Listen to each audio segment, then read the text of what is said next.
Welcome to SGDC.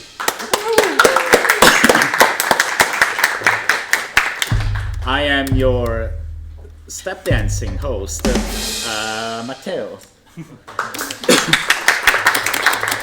Show your stuff. Planned. First one to show stuff is Harry. Oh no.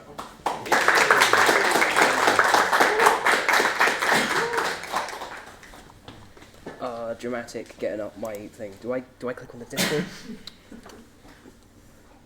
Message requests. Message request, yes, there it will be. Aha, there I am. Here we go. Quickly. Alright. Yeah, it's probably that one.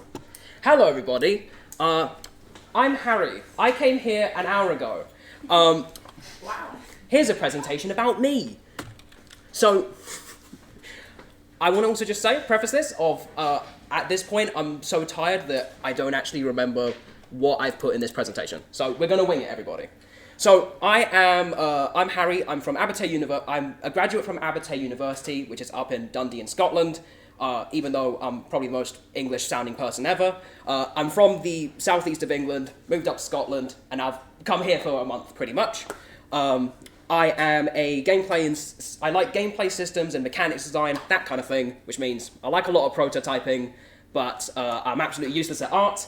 I do a lot of stuff in Unity, pretty much is what I do. Also, what I do is I used to take part in a lot of stuff that has to do with like games workshops and like outreach. So like currently I do like a weekly live stream for these people called Games Jobs Live, which is all about like, you know, helping like people searching for jobs in the industry and doing game design workshops and stuff like that, which like I've seen some stuff about like the Indie Quest here, so it would be fun to ask more about that because it looks pretty cool. Anyway, because I'm a game designer, pretty much that basically means I mostly end up being the producer in a lot of my teams. So yeah, because I'm not the stepdad, I'm the dad who stepped up. Thank you. So, a little bit of context about me. So my last project, dang you Google Drive, was a game called Sight Unseen. I thought it was going to happen, so for a little example of what Sight Unseen was, this was my honours project that I made as my final project. It's a weird VR game in Unity, and the main mechanic, you'll understand this very quickly, is a VR game where you can take one of your eyes out of your head. Oh, you made that? Yeah, have you seen it? Yeah, of course I have. I need to talk to you after where you've seen that. Yes, you can see basically, these are the VR viewports. One eye is in your body, one eye is outside of your body. It's weird, and this was a game all about trying to make that without having people throw up. We succeeded at doing that. We succeeded in doing that, thankfully. Because we got to take it to EGX, which is down in London, which is very cool. And it was a very tough development process. Really, did kind of burn me out for quite a little while after doing it in October. Team was fantastic, everything like that, but still really tough. So what am I doing while I'm here? I'm making another VR game, because of course. But this time, hopefully it'll be a bit easier to make. My goal for this year is I just want to release a game on a commercial platform. I'm making it with this guy called Ollie. So I asked him to introduce himself, and that's what he said. So I'm making a game with Shigeru Miyamoto. It's a new VR game, and it's going to be awesome. And it might cost friggin' $80, who knows. So the elevator pitch for the game that I'm prototyping is this game where you play as a continent-sized titan in VR, and all across your body you have mini people, human civilization that grows on you, and they will terraform your body and do really cool, awesome stuff. So it's civilization, but your body ends up being the level. And am I running out of time? Sorry. 1 minute 30 seconds. I've got enough time. Yeah. So you build civilization all over your body. That stuff's all cool. But then, Mechagodzilla attacks. So you got to be defending yourself sort of from this other titan that's trying to basically attack you. But the main gameplay moment that I want to have is you got to be careful with what you're doing with your body, because if you throw a wild haymaker too hard, then everyone's going to go flying off your arm and you're going to kill a whole bunch of people. So it's all about kind of literally balancing a lot of that and trying to make it a interesting thing that functions. I don't have any gameplay for it currently because I've really struggled to work outside of office conditions, and I currently am stuck to working from home. So that's why I'm here, because I need the motivation and drive to really kick this into high action. There's a thing called Transfuser that's coming out. We can apply to. It's a little competition we want to do, so we want to get an application in for that, so any progress we can make for the 28th, the better. But by the 10th of May, which is when I'm leaving, I want to just get like a few little things done to do with the main functions of the game, and try not to burn myself out this time. So yeah, that's pretty much it. Some people post like their pets and stuff here, but this is my clay owlbear from my D&D game. And pray for good luck, because I'm cooking dinner tomorrow. Wish me luck. That's everything. Any questions? Any questions? Yes? What will happen if you have colonies on your backside? I've been thinking about this. I've been thinking like, is the enemy like on the backside, like it ends up being like a,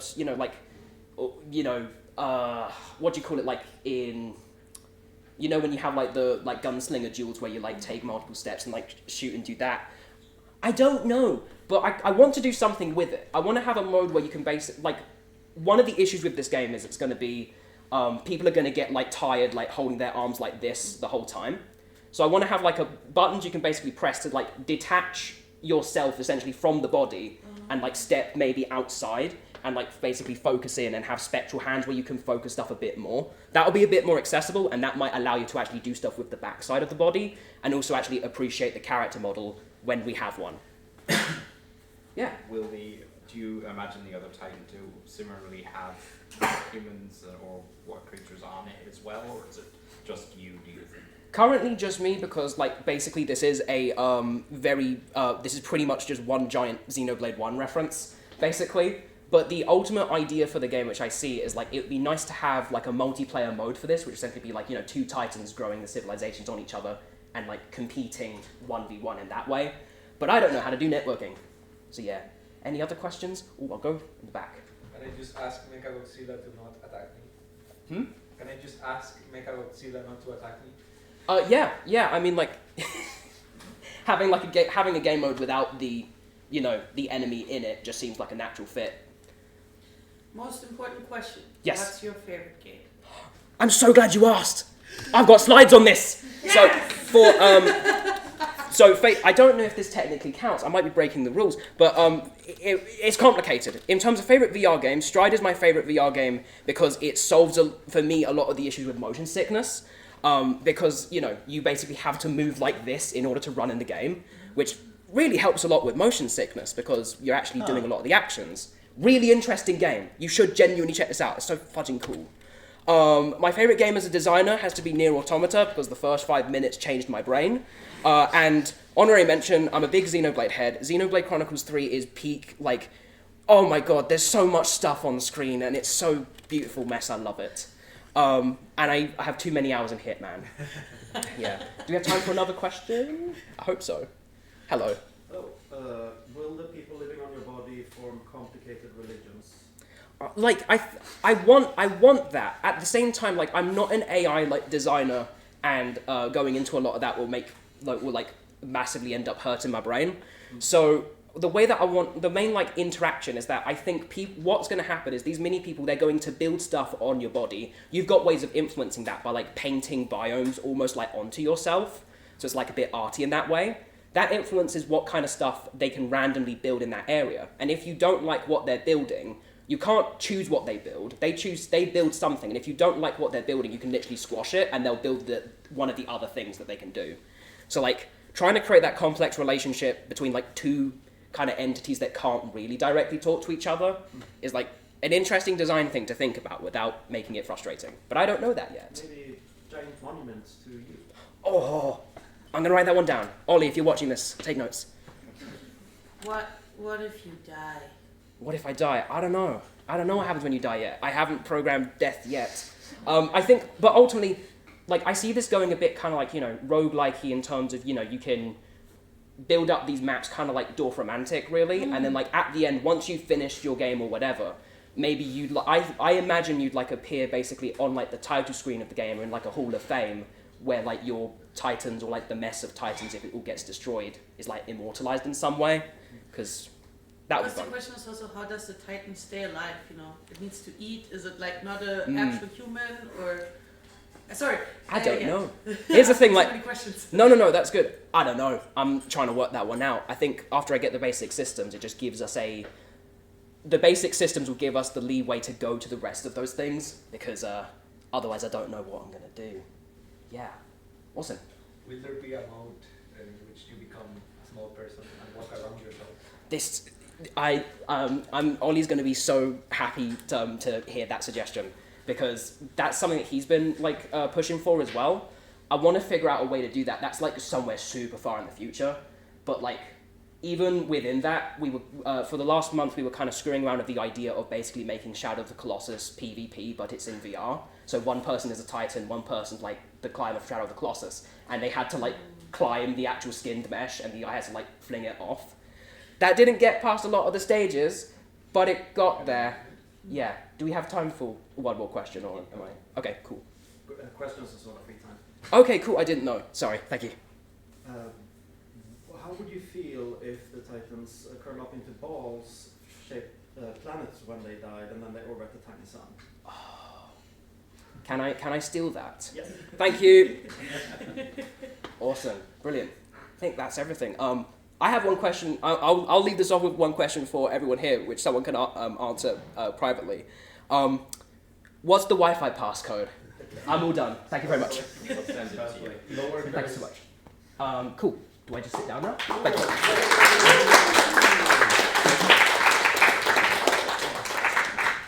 Next up, to talk about test subjects, apparently, is Lucia.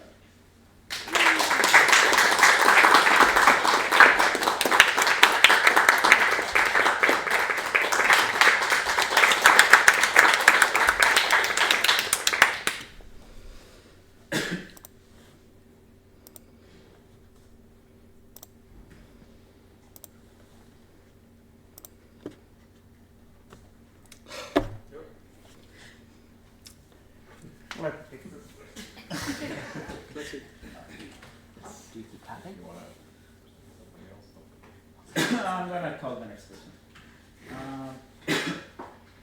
Next person, Andreas, to talk about the new level.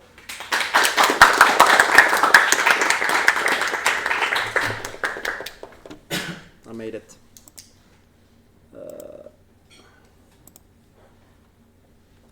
Well, it's actually coming back to the Thunderstorm level that I covered last time.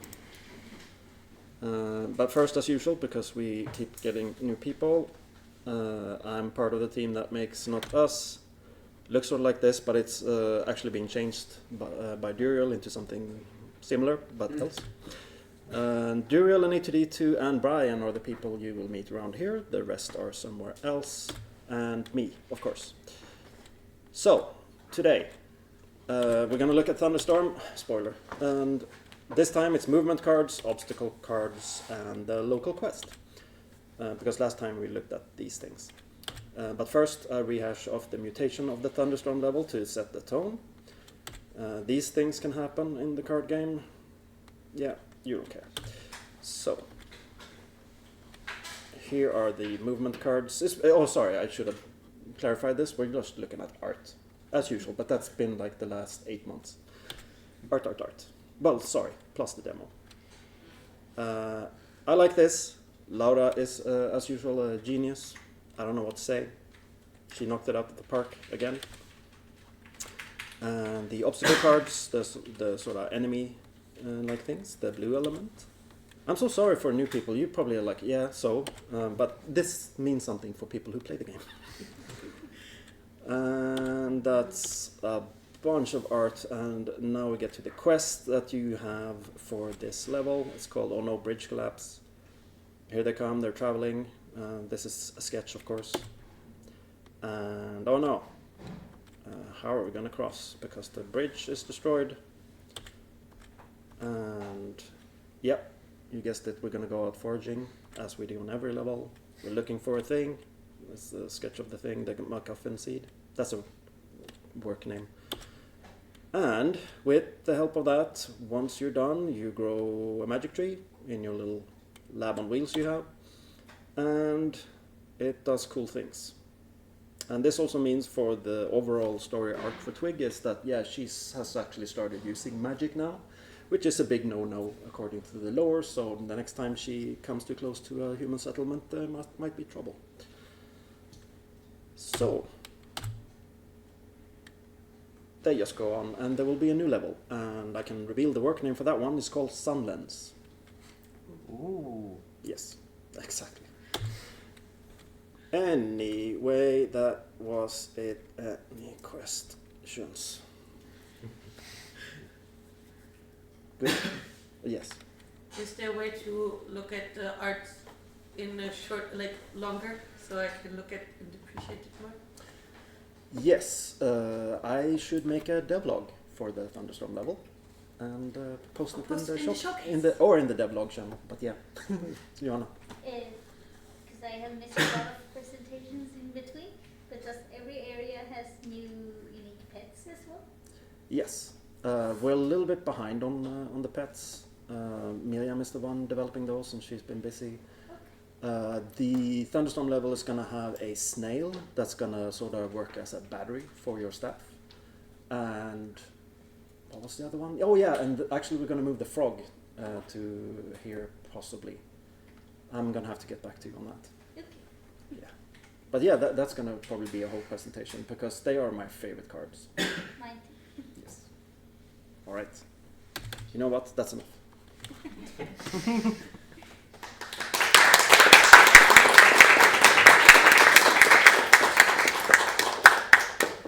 Next up, back up again, Lucia.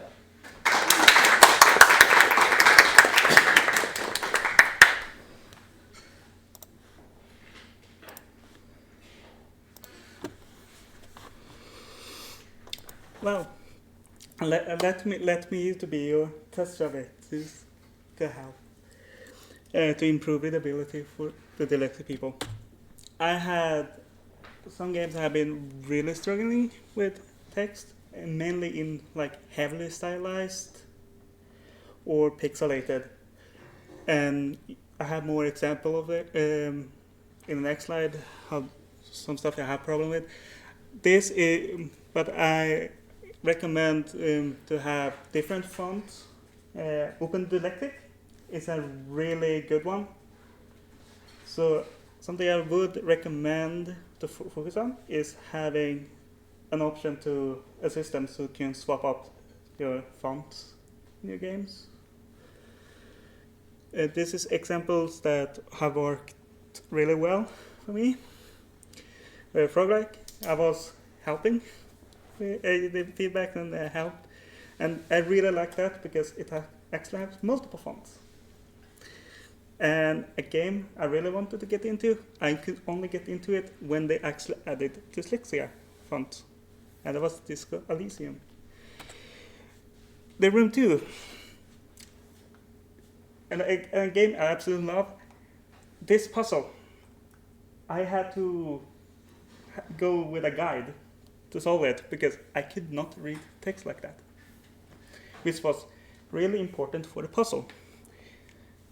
8-bit like 8-bit fonts, especially when they're like having one color. You can stylize it having multiple colors. It can help a bit, but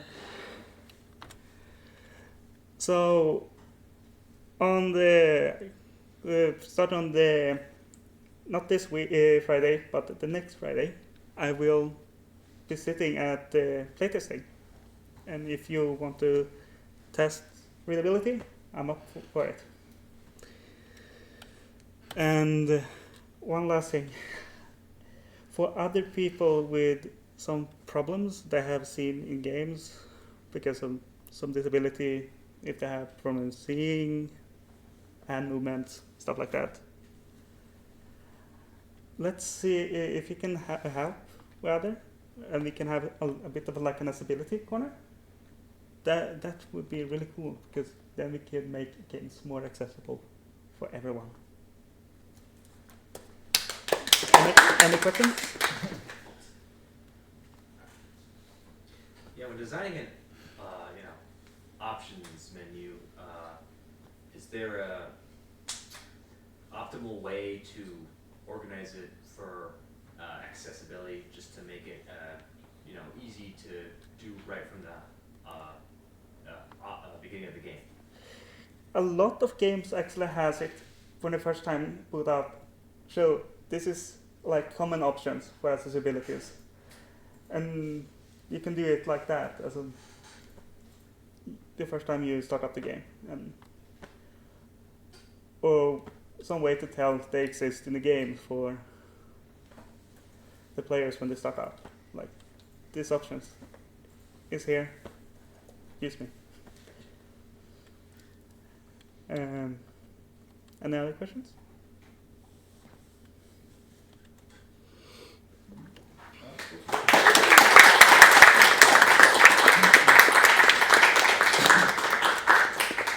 Next one to reintroduce himself is Danny.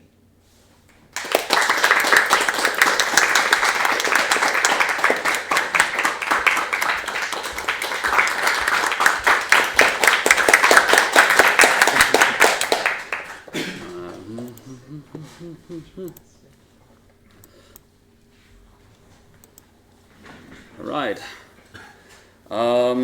Yeah, James wanted me to do another presentation, so now that he's out of the house, I thought it was a brilliant time to do it. So, what is you is what I imagine you would ask me, and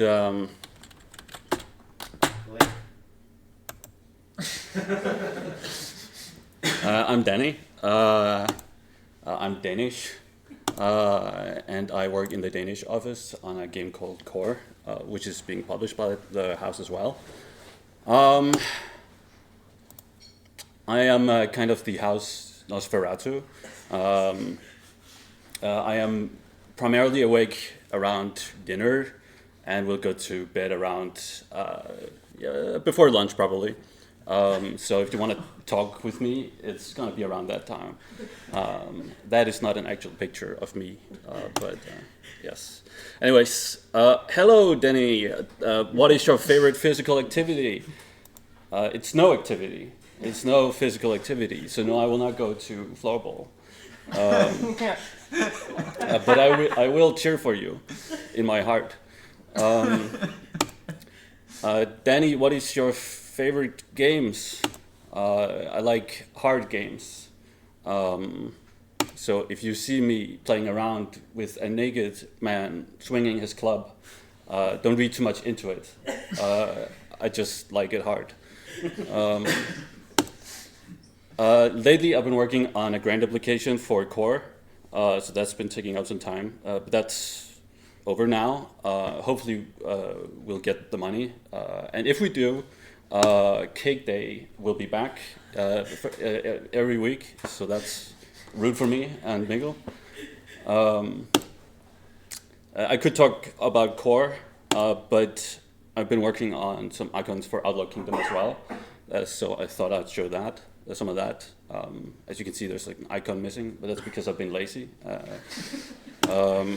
But I do need to make more so that I can afford burgers. That's how I get other than spell food. You can wishlist Outlaw Kingdom by pressing the wishlist button.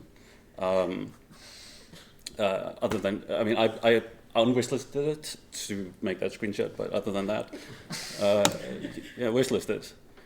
I could talk about Core, but I've also been working on the Willy game. I've been doing some art, some design documents for it, some concept art, and some animatic stuff.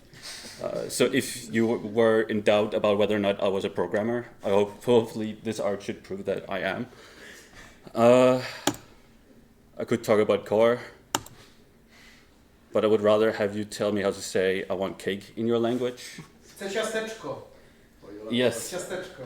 Ich möchte Kuchen. Yes. Awesome. I feel, yeah, Mother Hankoka, cookie. cookie. Yeah. See, I'm learning. Oh, that was my presentation. Yeah. I will get around to core eventually. Next Friday, I'm sure. Thank you. Any questions? Yes.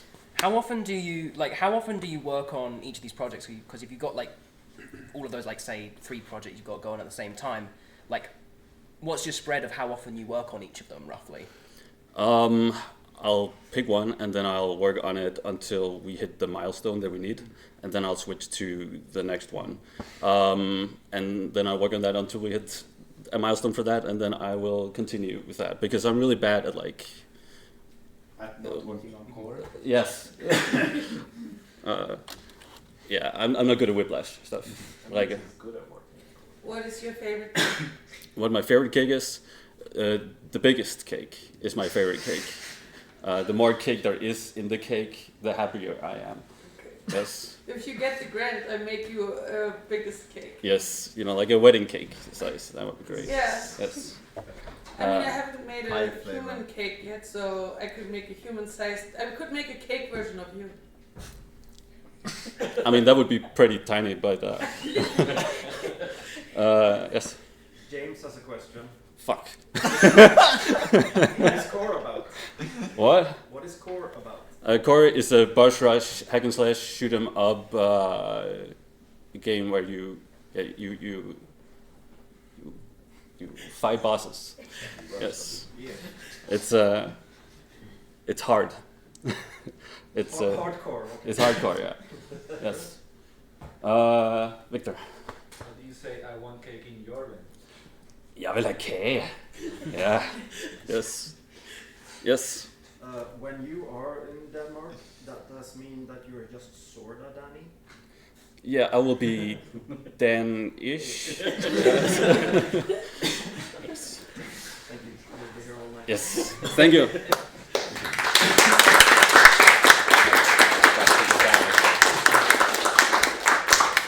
For our last public presentation, to give us a quick update is Tos. Hello. Hello. Where is my presentation? This is my presentation. Hi. Hi. My name is Bartosz and I am a programmer, Unity programmer from Poland. And this is a quick update. I don't have much stuff to show you, but I want to show anything. Yeah. Inkborn. This is the game that I'm working on in my day job as a programmer. This is totally not a Slay the Spire clone. We try to have some original ideas, but yeah, this is a roguelike deck builder game.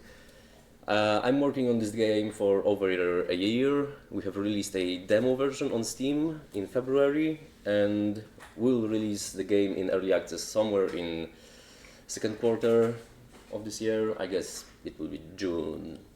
Yes. So yeah, it is going pretty well. We will see. Yeah.